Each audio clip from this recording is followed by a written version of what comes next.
Xenoverse 3 gotta be one of the most anticipated Dragon Ball games to ever be teased, coming out in 2027. We've been eating off Xenoverse 2 for over a decade, and the story is nearing its conclusion with Future Saga Chapter 4. I'm sure the devs have seen all the fan feedback, desires, and hype for Xenoverse 3 over the past 10 years. And with the glimpses and teasers, trailers, and gameplay scans we've seen so far, I think now is the best time to voice my own desires of what I believe Xenoverse 3 needs to truly surpass what the past two games have given us. I'll be starting with the title screens and menus, then move on to character customization, returning and new races I think we'll see, the master and tutoring system, fighting styles, which has already been confirmed, new and old transformations, my take on fusions, and ending off with what I think the main story should take us, and my thoughts on parallel quests and the much needed update to our hub world in the city. I'll be providing a timestamp now for those that want to hear a specific part, but otherwise I hope you enjoy, and let's get started. Alright, number one, at the top of the list, the most important thing we need for Xenoverse 3. Turn down that damn title music! Why does this song have to blow out my speakers every time I load up Xeno 2? Even if you change the settings to lower the music, it still comes through blasting your ears off before turning down after you hit start. This is the number one, top of the list, must-have change for Xeno 3. If this happens again in Xenoverse 3, I'm honestly just gonna laugh for real, for real. And while we're here, can we get an option to skip the intro tutorial this time around? Starting a new game, even with skipping through everything, is a chore in Xeno 2. And the skip option would just be a nice quality control addition. Along with a menu to access local versus mode and online battles without having to pick your OC, fly over to the specific robot, and then start a match. And please adjust the RNG. I don't want to have to replay a mission for hours swapping races on the same mission for a slight possibility of getting the one item that I'm trying to farm for. Alright, number two, full customization for our original characters. I'm talking hair from characters in Dragon Ball to a wide range of new unique styles of haircuts. Separate hair shapes and styles when transforming into Super Saiyan and Super Saiyan 2, which we've already seen in the scans is coming to the game, but I actually want more variety with it as well. I want to be able to have Krillin's bowl haircut if I want. I want every hairstyle that we've seen in Dragon Ball, from OG characters to Super, GT, all of it. I want tons of voice options and an option to change the pitch or tempo for our characters, just to give them, you know, a more unique sound of how we want them to sound. Body and face scars that can be placed on different parts of the body, because obviously as fighters we're gonna get bruised and beat up, so it's just a nice attention to detail. I think body sliders would be a good addition to the game too, not just for height, which we should be able to make our characters either the size of Krillin or as tall as Broly. A muscle slider too, because we don't just have a whole bunch of just roided out dudes walking around. We also got people as skinny as Roshi who can become buff, to dudes built like Broly who are just fucking insane. We also need a skinny to fat slider as well, not just for the Buu race, which I hope they do change later, but for just other races as well. Like, we should just be able to make fat characters. And of course we need we need the bust and ass sliders, because I mean, it's Dragon Ball. I mean, I think Bulma would approve of this one, and Roshi. A color wheel of at least a wider range of colors to choose from, with skin tones and outfits. The ability to change all outfit and accessory colors to our liking. Aura. We need to be able to change the color of our aura. That would be, I think this is among the top list of things that fans desired in this game. The ability to have multiple accessories on our characters, and please just remove or change all the wig accessories to just actual hairstyles. I think that's such just a, you know, a no-brainer. And of course we need actual Saiyan tails that move, even if it's not an accessory, which I hope is not just an accessory this time. I hope we actually have the option to add tails to our Saiyan characters by default.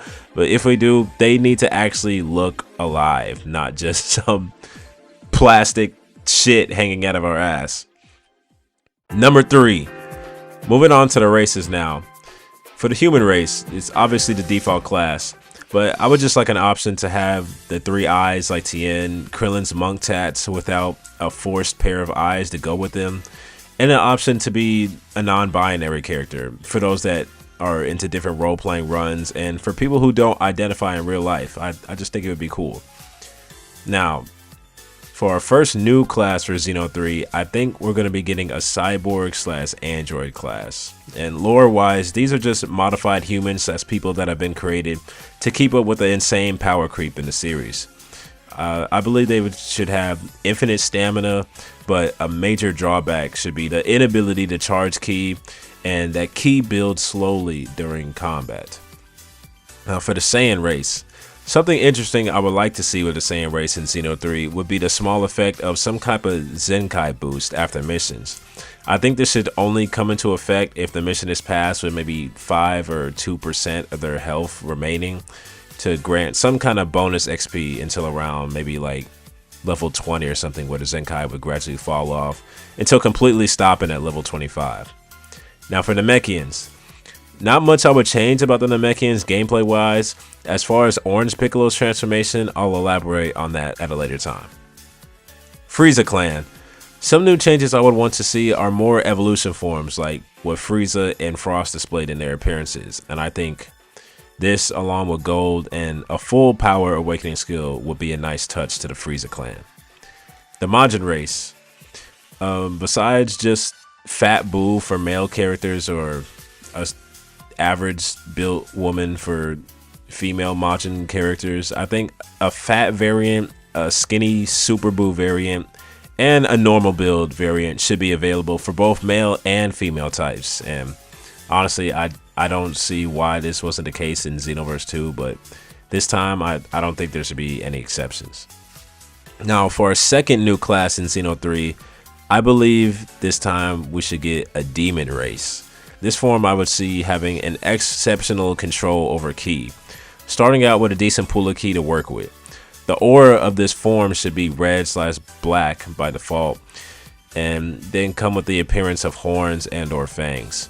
This form should have the most distinctive mix of ki attacks and dark magic abilities.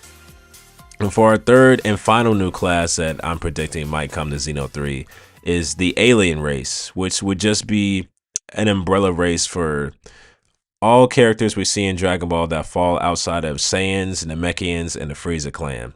Characters like Paikon, Birder, and Kui, who appear humanoid, but their physical features are more or less alien to the average human.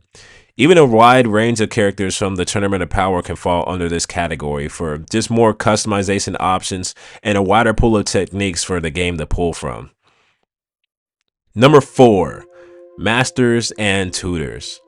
Now, based on how the trailer shows the hero player, it appears like Masters and Tutors will be reworked into what I think will be some type of data system where players will study and learn special techniques by way of the Gravity Room, or another special training room that Bulma probably created for us, which then goes directly into the fighting styles, which has been confirmed that we're finally getting in Xeno 3. I mean, it's so hype, man. I can't lie.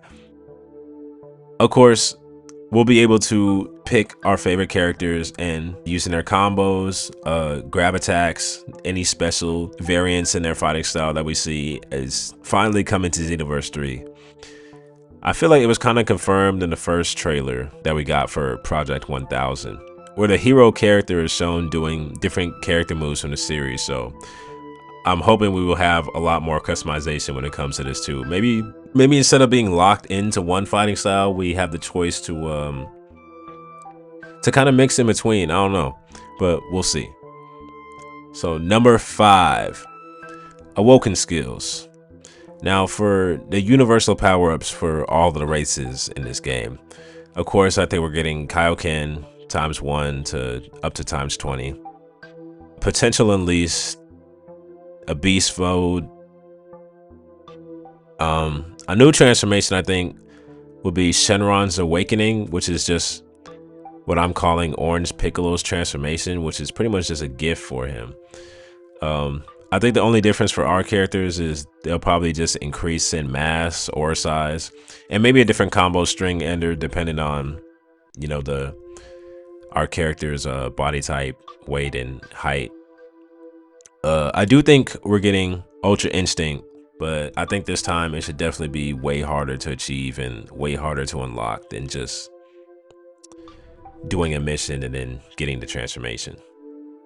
And I also do think a new transformation we might be getting is similar to oh my gosh, what is this man's name? Similar to Tapo got in the Tournament of Power using Destruction Power. I think this would be a nice addition to the game as well. But this should be just as hard to unlock as Ultra Instinct. It should be one of the last transformations we get in the game. Now for humans specifically, I was trying to brainstorm what humans could get as a transformation, but they don't really get a whole lot of like otherworldly powers or transformations besides potential unlocked in Kaioken. So I think Power Pole Pro will be returning in this game as well for a human specific transformation. Now for the new class, we're cyborgs and androids. I think we'll be getting some similar to how Android 13 and Cell's evolutions were. Similar to a first upgrade, a second, and then finally a perfect form. I just think it'd be cool if cyborgs and androids transformed, quote unquote, using advanced computer chips until reaching their perfect form. Where in this perfect form, they would gain the ability to charge ki and maybe even steal ki from other fighters. Now for Saiyans this time around, since we've already had so many giant characters, I mean, I don't see the difference of why not adding more. I think this time Saiyans should be able to turn into a great ape if they so desire. Of course, Super Saiyan transformations 1 through 3. I want to say Super Saiyan 4 this time around, but I don't know. I kind of like the idea of it being exclusive to Goku and Vegeta. Although I know a lot of people will disagree with me, I just think it's cool. I think a new transformation for Super Saiyan would be the legendary Super Saiyan, which is just the buffed out Super Saiyan with the super armor properties like Broly and the Kale showcase in the series. Of course, Super Saiyan God 2 or Blue, Super Saiyan Blue evolved, and I think this time they might even give us Super Saiyan Rose. I don't know. And then of course the future Super Saiyan transformation that future Gohan received in the last game. For Namekians, the Great Namekian or Giant form will be returning this time. But I think a new transformation or awakening skill for Namekians will be the Super Namekians, which has been said to be achieved through Namekians fusing or internal awakening of strength. But I'll give my take on fusions in the next section. Now for the Frieza clan, of course, before I said we need more transformations, so we need, you know, a form 1, a form 2, of course the final quote unquote form, the max power buff form, and then the golden evolution.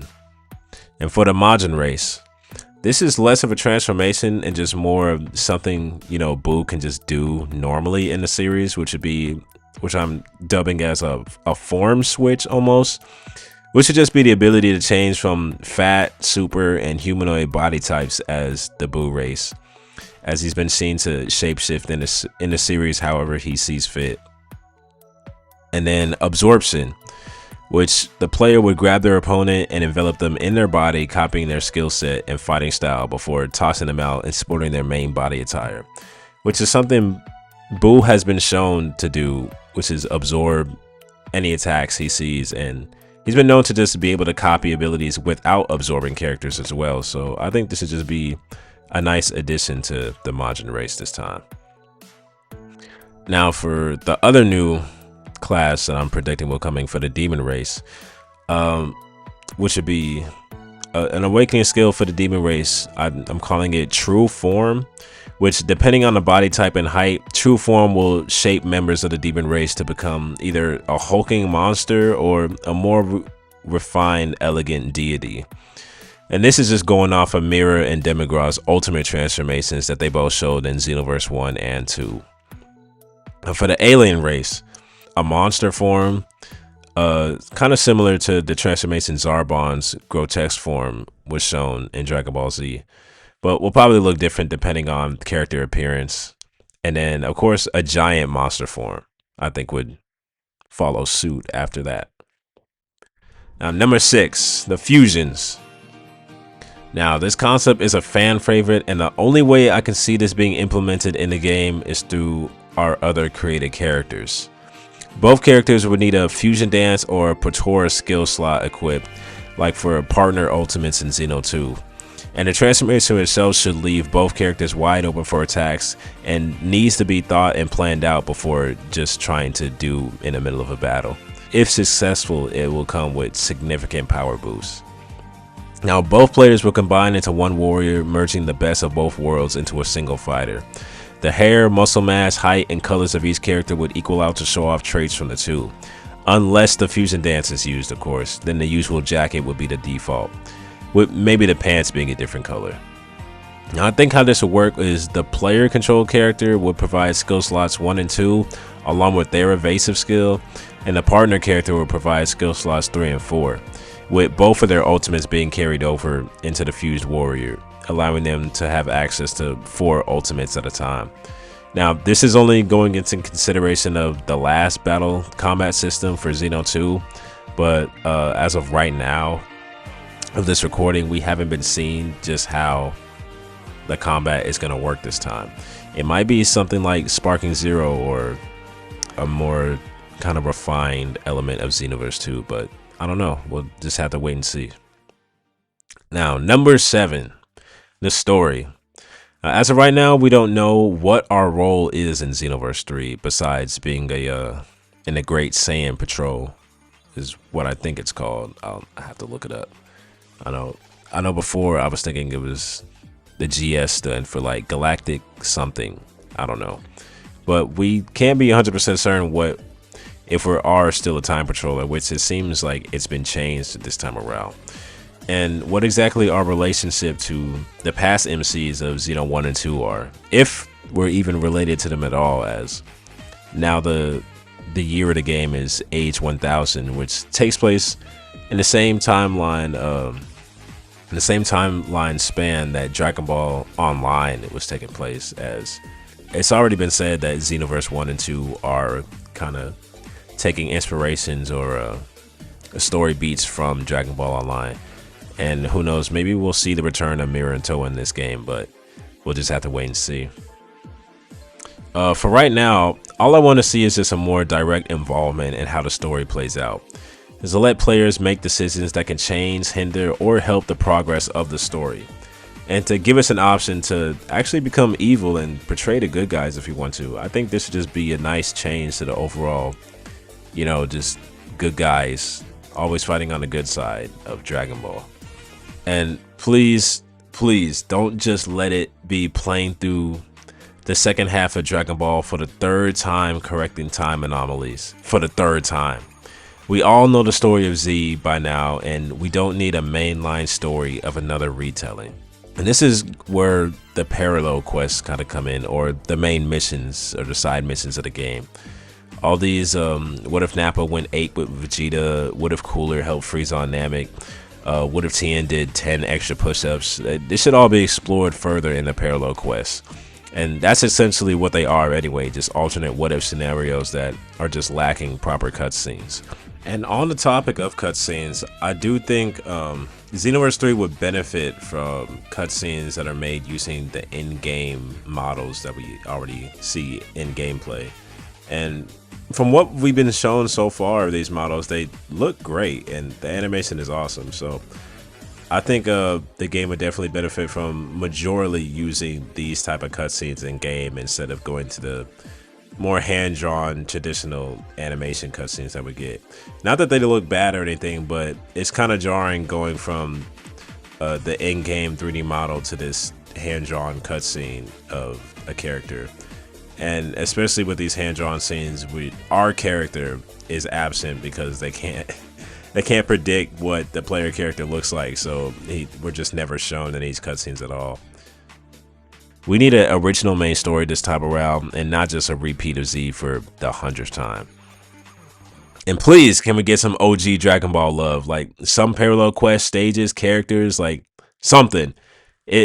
I'm sure we'll have everything from Z to the movie, Super, GT, Daima, everything in between. Maybe even some manga content when the new series comes out. But For some reason or another, the entire first half of Dragon Ball always gets jack shit.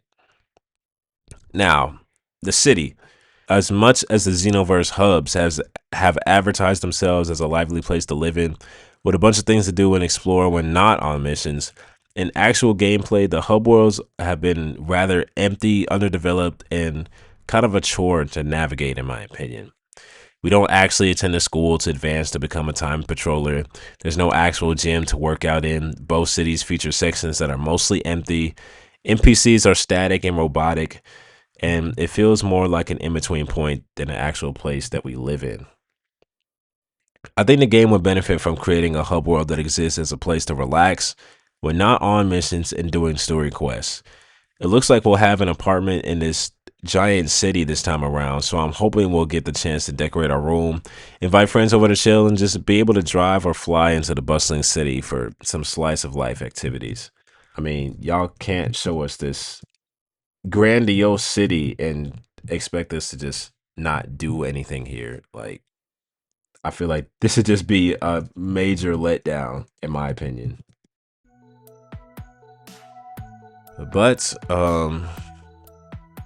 yeah, these are all the kind of desires and requests and predictions I think that Xenoverse 3 will probably input this time. I know the devs have been watching and listening to all the feedback over the past 10 years, and from the little scans that we have gotten so far, we are definitely moving in an awesome direction for Xenoverse 3. And I want to be super hyped for this, but I'm also, you know, trying to keep it contained, trying to be skeptical for right now. They still have time to change or add a bunch of stuff. We know it's coming out next year, but we don't have any idea if it's the first half or latter half of 2027. So, you know, just have to wait and see. But for right now, I'm excited. So I hope you enjoyed this video. I hope you enjoyed my little predictions, and let me know what you guys desire for Xenoverse 3. Do you think I'm kind of, you know, asking for too much? Do you think this is the right amount? Do you think we need more, maybe less? I want to hear what you guys desire for this game, and let me know if you think I've kind of hit the mark. And maybe when the next trailer comes out and the more information we'll get, we'll kind of double back and see just how right we were. But until the next video, if you enjoyed, make sure to leave a like, comment. I want to hear you guys' opinions on this. And yeah, thanks for watching. Until next time, it's been Anon Prawn, and y'all have a good one. Peace.